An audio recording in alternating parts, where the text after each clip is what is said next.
Hello student, आप सभी को मेरा नमस्कार। और हम पढ़ रहे थे वाइल्ड लाइफ के बारे में।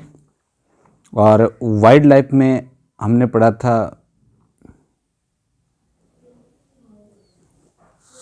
कि वाइल्ड लाइफ मैनेजमेंट इन राजस्थान, ये हमारा टॉपिक चल रहा था। 2 पार्ट हम पढ़ चुके हैं। और जो पहला पार्ट था उसमें हमने राजस्थान का फिजिकल रीजन देखा था। सेकंड पार्ट में हमने रणथंभौर नेशनल पार्क पढ़ा था। अब हम थर्ड में एक और पार्क पढ़ते हैं, जैसा कि आप स्क्रीन पे देख पा रहे हैं। यहाँ पर देखिए, ये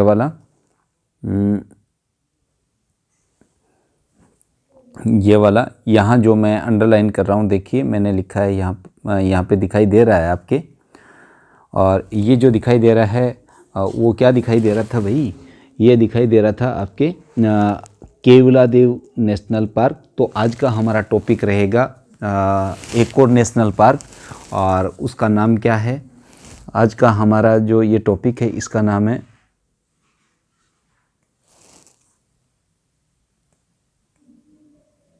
केवलादेव घाना नेशनल पार्क।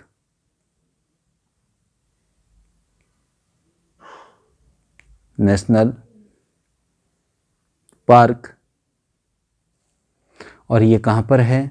यह है भरतपुर। कहाँ पर है भाई?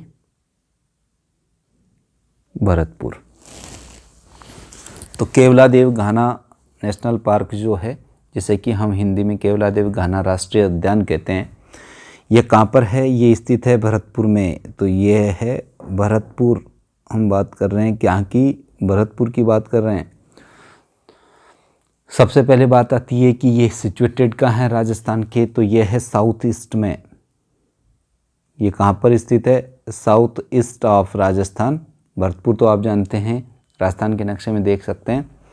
और जहाँ Ranthambore national park 392 square kilometre में फैला हुआ था, इसकी अगर बात करें तो 29.83 स्क्वायर किलोमीटर में ये मिलता है। ये क्या है? स्क्वायर किलोमीटर में ये फैला हुआ है, लगभग 30 वर्ग किलोमीटर में।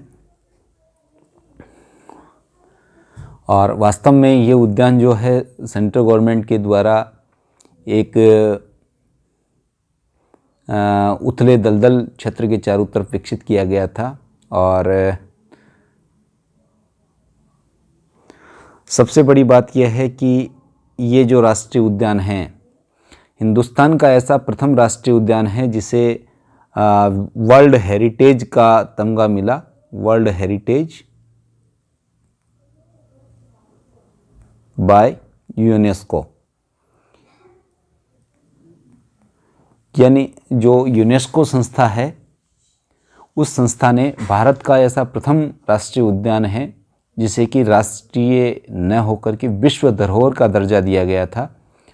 और केवलादेव राष्ट्रीय उद्यान ही वह उद्यान है जिसे ये गौरव हासिल हुआ। इस राष्ट्रीय उद्यान के लगभग 11 वर्ग किलोमीटर का जो भाग है, उसमें क्या है? झील बनी हुई है। और उस झील का, उस लेक का विस्तार है, लगभग जो लेक है वो 11 वर्ग किलोमीटर में फैली हुई है। तो हम ये कह सकते हैं कि भाई जो 11 वर्ग किलोमीटर का क्षेत्र फैला हुआ है वो एक झील का है। और टोटल 30 किलोमीटर का एरिया अप्रोक्सीमेट जो है केवलादेव राष्ट्रीय उद्यान के बारे में हमें बताता है। इस उद्यान की सबसे बड़ी विशेषता जो है वो आपको समझने की ज़रूरत है। और समझोगे तो आप देखोगे, देखिए स्क्रीन पे क्या लिखा हुआ आ रहा है। स्क्रीन पे आप देख पा रहे हैं यहाँ पर कि भाई स्क्रीन पे जो है आप देख रहे हैं कि केवलादेव नेशनल पार्क भरतपुर, और इसके नीचे देखिए बर्ड्स इन पैराडाइज। अर्थात ये वह क्षेत्र है या वह राष्ट्रीय पार्क है जिसे पक्षियों का स्वर्ग कहते हैं। इसे हम क्या कहते हैं? पक्षियों का स्वर्ग, paradise of birds in India, इसे हम क्या कहेंगे? पक्षियों का स्वर्ग कहेंगे। साथ में एक और टर्म इसको दे सकते हैं हम, जो हमारा एशिया कंटिनेंट है, तो एशिया की सबसे बड़ी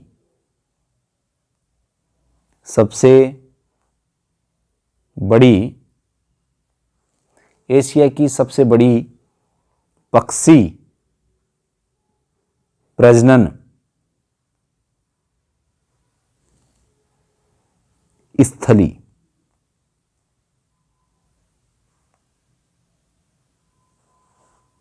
एशिया की सबसे बड़ी प्रजनन पक्षी स्थली जो है वो कौन है?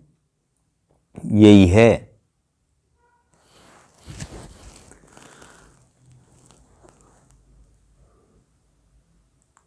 केवलादेव जो राष्ट्रीय उद्यान है। अब हम ये देखते हैं कि साहब, ये देखिए आप कितने सारे बर्ड्स यहाँ पर देख पा रहे हो आप स्क्रीन पे, और स्क्रीन पे ये जब बर्ड्स देखते हो आप, तो देखिए ये बर्ड्स आए, ये बर्ड्स आए, तो ये बर्ड्स जो हैं इनको देखते ही आपको लगता है कि साहब ये वह राष्ट्रीय उद्यान है जहाँ पर पक्षियों का प्रबंधन बहुत अच्छे तरीके से होता है। इस उद्यान की बात करें तो लगभग ये जो पक्षी हैं ये 375 टाइप की स्पीसीज अकेले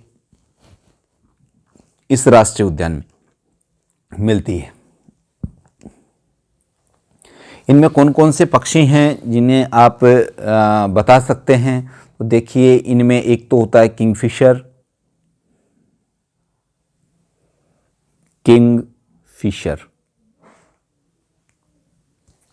किंगफिशर, इसके अलावा पेलिकन, जिसे कि हवासील बोलते हैं,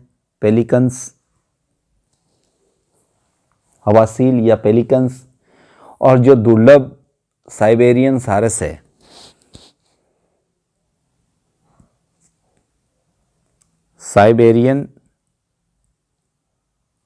साइबेरियन क्रेन्स, इसी के लिए ये प्रसिद्ध है सबसे ज़्यादा, साइबेरियन क्रेन्स, ये हो गया।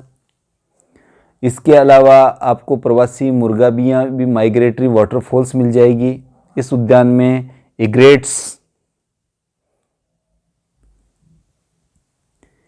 एग्रेट्स मिलेंगे। इसके अलावा और क्या मिलेंगे? स्टॉक्स मिलेंगे। इसके अलावा हेरॉन्स मिलेंगे।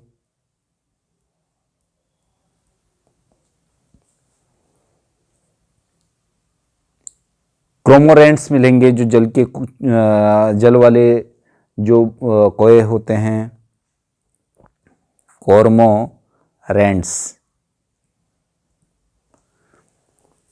कॉर्मोरेंट्स है। और यहाँ पर प्रतिवर्ष लगभग बहुत सारे पक्षी आते हैं और अप्रॉक्सीमेट 10,000 नेस्ट जो है बिल्डअप करते हैं। जैसा कि आप देख पा रहे हैं यहाँ पर बहुत सारे पक्षी, यहाँ पर देखिए बहुत सारे बर्ड्स जो हैं बैठे हुए हैं। तो 10,000 के आसपास घोंसले प्रतिवर्ष इन पक्षियों के द्वारा बनाए जाते हैं। अगर हम बात करें दुर्लभ साइबेरियन क्रेन की, तो प्रतिवर्ष सैकड़ों किलोमीटर की यात्रा करके ये शीतकाल ऋतु में यहाँ आकर के प्रवास करते हैं। तो जो ये साइबेरियन क्रेन हैं, ये कब आते हैं? विंटर सीजन में आते हैं। ये आपके लिए बड़ा इम्पोर्टेंट है कि विंटर जो सीज़न होती है उसके अंदर जो पक्षी हमारे राष्ट्रीय उद्यान केवलादेव भरतपुर में पधारते हैं तो उनका क्या नाम है? साइबेरियन क्रेन है। पक्षियों की अनेक प्रकार की जातियों के अलावा यहाँ अलग अलग प्रकार के वन्य प्राणी भी बहुत सारी मात्रा में, जैसे कि चीतल है, सांबर है, बाज है, बतख है, गीदड़ है, ये सारी चीज़ें यहाँ पर मिलती हैं सभी प्रकार के। तो जो केवलादेव घना राष्ट्रीय उद्यान भरतपुर स्थित है, यूनेस्को के द्वारा घोषित हमारे देश का प्रथम विश्व धरोहर के रूप में राष्ट्रीय उद्यान का दर्जा रखता है। इसे हम पक्षियों का स्वर्ग या एशिया की सबसे बड़ी पक्षी प्रजनन स्थली के रूप में भी इसको जानते हैं। यहाँ प्रतिवर्ष जो है बहुत सारे पक्षी हज़ारों किलोमीटर की यात्रा करके, 100 किलोमीटर की यात्रा करके यहाँ पे आते हैं और हर वर्ष लगभग 10,000 घोंसले यहाँ पर बिल्डअप करते हैं, बनाते हैं और शीतकाल में प्रवास के लिए वो यहाँ पहुँचते हैं।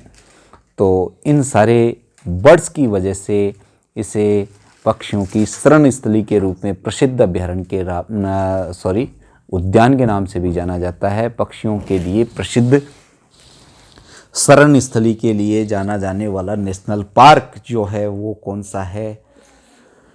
वह है आपका घना पक्षी अभ्यारण्य, जिसे कि केवलादेव अभ्यारण्य भी कहते हैं और जिसे कि पक्षियों की शरण स्थली भी कहते हैं, जिसे कि पक्षियों का पैराडाइज भी कहते हैं, जिसे कि पक्षियों की रिप्रोडक्टिव जो स्थल है, स्पेस है, वो उसके रूप में भी जानते हैं।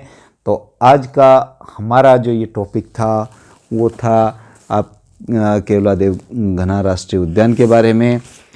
अगले वीडियो में हम फिर से एक नए टॉपिक को लेकर के हाजिर होंगे और इसको कंप्लीट करने का प्रयास करेंगे। तब तक के लिए आप सबका बहुत बहुत शुक्रिया और धन्यवाद। आप जब राजस्थान में वन्य जीव प्रबंधन से संबंधित कोई सवाल आए तो जितने भी आपको ये नेशनल पार्क और नेशनल सेंचुरीज के बारे में डिस्कस किया जा रहा है, पिछले में हमने रणथंभौर का किया, इसमें हमने केवलादेव के किया, आगे आने वाली वीडियोज़ में फिर से हम जिक्र करेंगे। तो उन सारों को आपको लिखना है, उन सारों के फौना और फ्लोरा, फौना और फ्लोरा का मतलब पक्षी जात और जंतु जात और हर की अलग अलग विशेषता, वो सारे आपको एग्जाम्पल्स लिखने हैं। जब जाकर के आपका वन्य जीव प्रबंधन जो राजस्थान वाला है ये कंप्लीट होगा। तो आप ये ना समझिए कि आपसे सवाल स्पेशल पूछा जाएगा कि केवलादेव पक्षी राष्ट्रीय उद्यान के बारे में विस्तार से वर्णन करो। आपका सवाल ऐसे न होकर के ऐसे आएगा कि राजस्थान में वन्य प्रबंधन में हुए विकास को या वन्य प्रबंधन पे एक लेख लिखिए। तो फिर आपको वन्य प्रबंधन में आपको उसके भौतिक क्षेत्रों को लेते हुए, जलवायु को लेते हुए, अलग अलग रीजन में कौन कौन से वन्य जीव अभ्यारण्य और वन्य जीव उद्यान स्थापित किए गए हैं और उनमें किन किन जीवों का संरक्षण होता है, इन सब चीज़ों को डिस्कस करना होगा। तब जाकर के आपका ये जो टॉपिक है वो कंप्लीट होगा। तो आप इस चीज़ का ध्यान रखिए। ठीक है, मिलते हैं अगले वीडियो में फिर से हम एक नए कंटेंट के साथ। धन्यवाद।